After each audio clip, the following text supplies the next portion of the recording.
Okay, I'm Borly Borelstein. Today I'm going to be reviewing the Smile movie, but first I got to get into my Smile cosplay. So 1 second here, okay?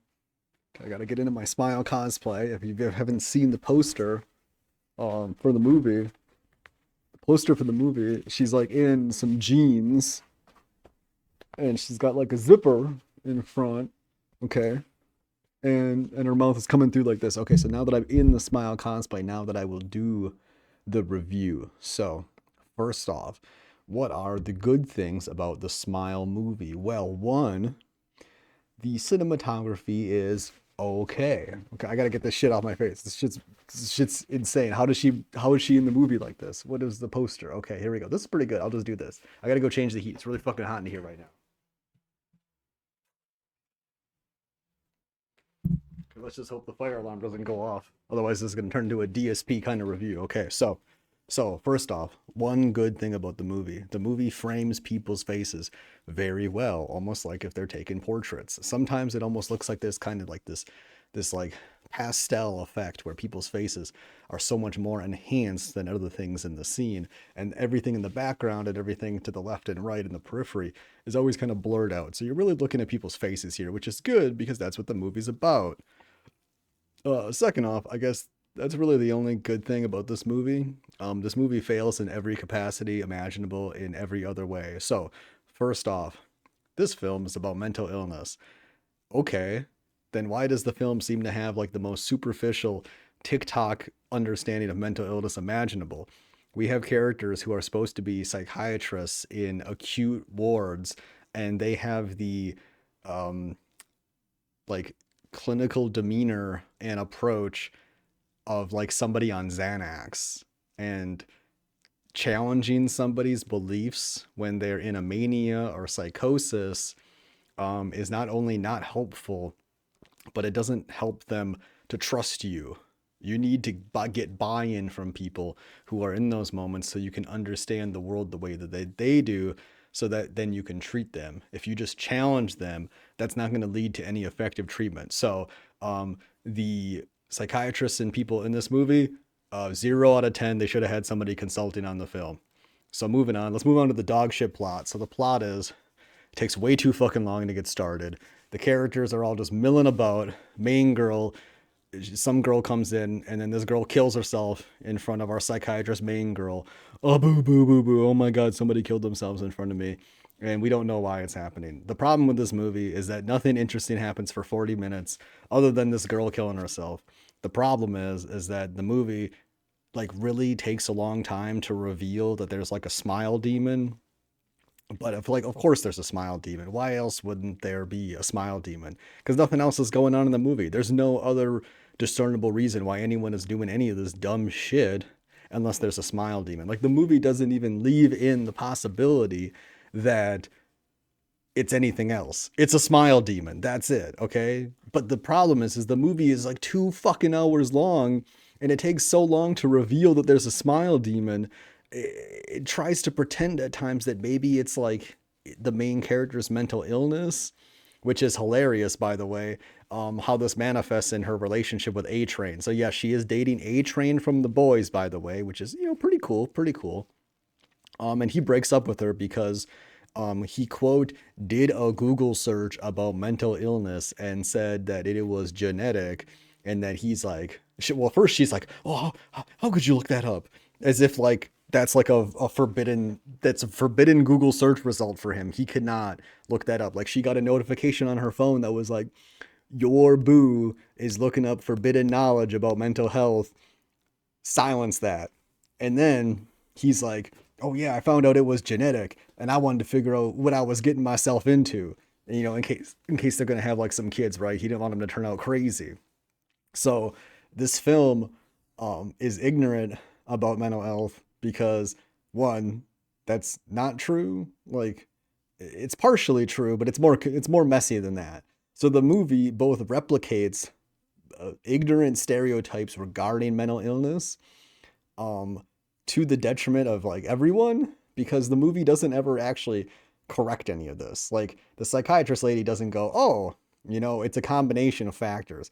Genetics can be one of them for some disorders, But predominantly, the main causer for mental health issues is just stress. Stress on the body creates mental health disorders. That's it. Anything else is just you're kind of getting in too much of like, I'm gonna say if you didn't get a cookie when you were 5, then you're gonna be depressed or some shit. That's just bullshit, right? So the movie is both ignorant and dumb, and it takes way too fucking long to get going or have anything interesting happen at all. And then somehow we find out that in order to it's kind of like It Follows. This movie is a bad version of It Follows, basically, except with a smile demon, because you basically get so possessed for like 4 days or whatever it is, and then the demon's like, okay, yoink, I'm just gonna kill you now, but I'm gonna have you kill yourself in front of somebody else, so then you pass along my smile demon curse. And this is where the movie sucks ass, because the main character is getting so possessed that she is seeing so many like visions. And one of the best visions in the movie is she goes to work. She's supposed to be on like a 1 week leave. She goes to work and she stabs this guy for no reason. And then her boss comes in and he's like, what are you doing? And she turns around and she's like going, ah, and she's just stabbing him. And it's like, it's a hilarious scene. Look it up on YouTube. Smile movie stabbing. You're gonna laugh until you cry. It's hilarious. Look that shit up. But then jump cut. Oh, she's just sitting in the car the whole time. Nothing scary actually happened. Oh, boo, boo, boo.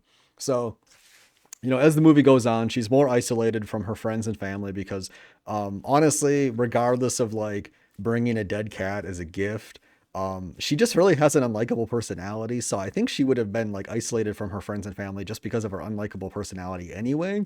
And mind you, her friends and family are just genuinely terrible people. So like, I don't think she deserves happiness. Just IMHO colon parentheses. And yeah, so that's my opinion about her, and I kind of hate her. So, but she does get one smart idea. She goes and she's like, well, I'm going to stop this smile demon. I'm going to go to a cabin in the woods and I'm just going to end myself there. So then that way no one can witness me doing it. And then she has this like in her brain trauma flashback. And then the demon's attacking her. And then the demon's like, you can't hide from me in your brain. And then she's like, yeah, but you're in my brain. So then she uses like matrix powers and she starts to believe that she's the one. And she fights the demon. And she goes to her boyfriend and she's like, okay, I did it. I killed the demon. I set him on fire. But uh-oh, turns out it was a twist. And then the boyfriend is there. And then she kills herself in front of the boyfriend. Or not even the boyfriend, because it's like the ex-cop boyfriend or whatever. Who fucking cares? Just some extra character that just exists to exist. Nobody in this movie has any personality. It's boring as shit. And then I guess she passes the curse on to like that guy. And this is the part of the review I want to talk about Jack Saint's review, because I watched this guy's review of this movie like years ago, and I thought it was interesting because his review basically takes grievance with the fact that the film portrays trauma as something that you can't get over. And I like that the film ends on a bad note. I do like that a lot. I like movies that end in a bad way, but I think I think his review takes the film too seriously. This is a dog shit movie that does not deserve respect enough to consider any statement at all of what it's making about trauma, mental health, anything at all. This movie is like what middle schoolers on the playground talk about when it comes to mental health. It is just wholly ignorant in every capacity. It is immature and stupid.